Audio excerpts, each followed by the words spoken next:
partie 2 du tirage sentimental. Fin de partie 1. Je vous disais, donc si vous voyez ce tirage-là, allez voir la partie 1 pour comprendre le déroulé déjà du tirage. Donc fin de partie 1, je vous disais que cette personne vous cachait quelque chose. Mais on vous explique que c'est des excuses. Alors, cette carte-là, elle est logique. Elle est logique quand on voit la première carte qui était sortie dans la partie 1, la toute première carte avec la carte de l'immaturité. Oui, cette personne agit sous couvert de son enfant intérieur, donc pas comme un adulte, un ou une adulte responsable face à une situation.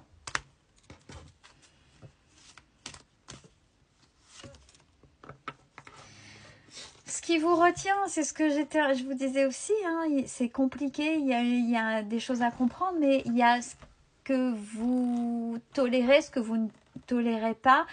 Et attention aussi pour vous que ce ne soit pas des excuses, parce que si pour vous il y a des excuses, c'est peut-être peur de le perdre ou de la perdre.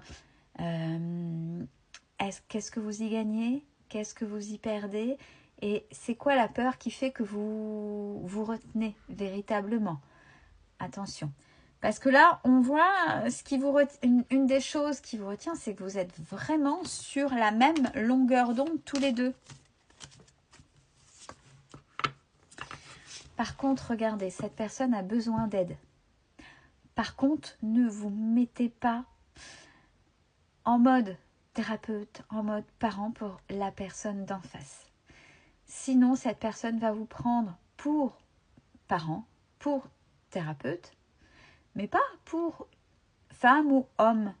Et quand cette personne aura évolué un petit peu, comme on a vu que c'était une personne volage, quand cette personne aura plus besoin, c'est là où les choses recommenceront, iront voir ailleurs. Et là, peut-être que ce sera cette personne-là qui dira stop. Donc, cette personne-là, par rapport à son passé, a besoin de se faire aider pour évoluer et pour évoluer correctement avec vous. À vous de l'inviter, de consulter. Mais vous lui manquez.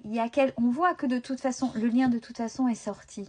On voit qu'il y a quelque chose entre vous.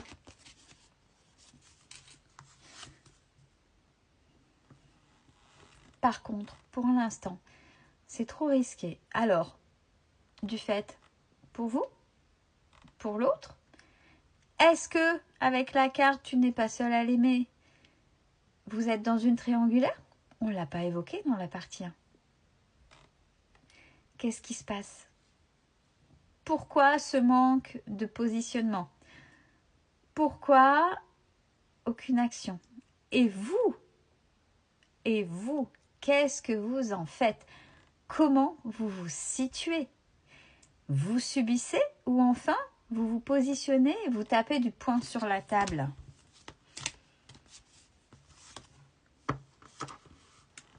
Ouais, là, et on me dit tous les deux. Vous vivez dans vos réactions dans le passé. Et cette personne, elle est timide, elle va pas du fait, et c'est normal si c'est risqué, si elle ne s'ouvre pas totalement, même si elle vous aime, c'est risqué de vous évoquer tous ces sentiments. Pourtant, il y a eu et il y a quelque chose de fort. Mais ça, on le sait depuis la première partie. Alors, je ne mets pas de faux espoirs.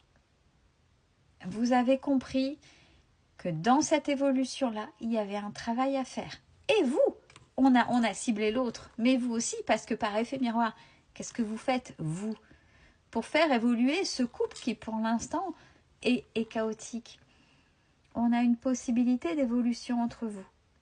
Alors, oui, ça peut évoluer de la même manière. Hein. Ça évolue de manière chaotique, ça reste comme ça, caché, chacun chez soi. L'autre a ses volages, qui trahit, qui trompe pour des raisons X, Y, Z. Ou alors, ça évolue de manière adulte, alignée, respectueuse, l'un envers l'autre. Quel est votre positionnement? Qu'est-ce que vous faites pour qu'il y ait une histoire véritablement possible et positive. Bon, l'autre vous trouve pas mal physiquement. C'est quelqu'un qui vient régulièrement aux nouvelles, mais par contre, bah oui, l'immaturité, on n'oublie pas la première carte de la partie. Hein. Fuis-moi, je te suis-moi, je te fuis. Hein. Forcément. Dès que vous ne donnez plus de nouvelles, c'est un peu... Alors là, c'est purement égotique. Hein.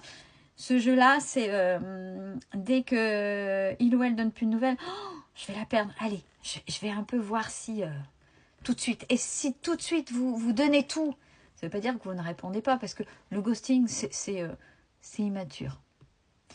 Mais si un petit truc et voir que toujours dans le même comportement, c'est bon, c'est bon.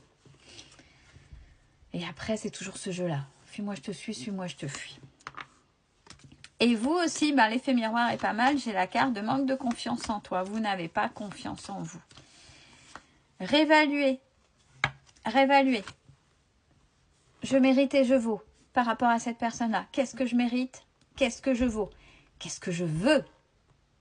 Qu'est-ce qu'il est possible? Qu'est-ce que je décide? Des fois, alors on va me dire, oui mais Céline, des fois c'est compliqué parce que ça fait mal. Ben oui, il y a certaines situations qui font mal, mais qui derrière amènent de belles choses, de belles opportunités et un véritable bonheur. Des fois il faut une bonne secouée, mais on ne sait pas ce que derrière ça... Là c'est tirage général, donc je ne peux pas dire si derrière il y a des choses ou pas. Derrière il peut se passer une infinie de possibilités. Mais à partir du moment où vous vous respectez et vous vous faites respecter, vous allez attirer des situations et des personnes qui vont vous respecter. Et on me dit, dernière carte, ouais, la chose générale qu'il y a entre vous, c'est le manque de franchise, des deux côtés. Vous n'osez pas dire, alors peut-être que vous n'osez pas, pour pas blesser, pour pas perdre, et l'autre, cache des choses, forcément, au vu de la situation que nous avons étudiée, donnée durant ces deux parties. Prenez soin de vous, c'est important. Je vous souhaite un bon week-end à tous.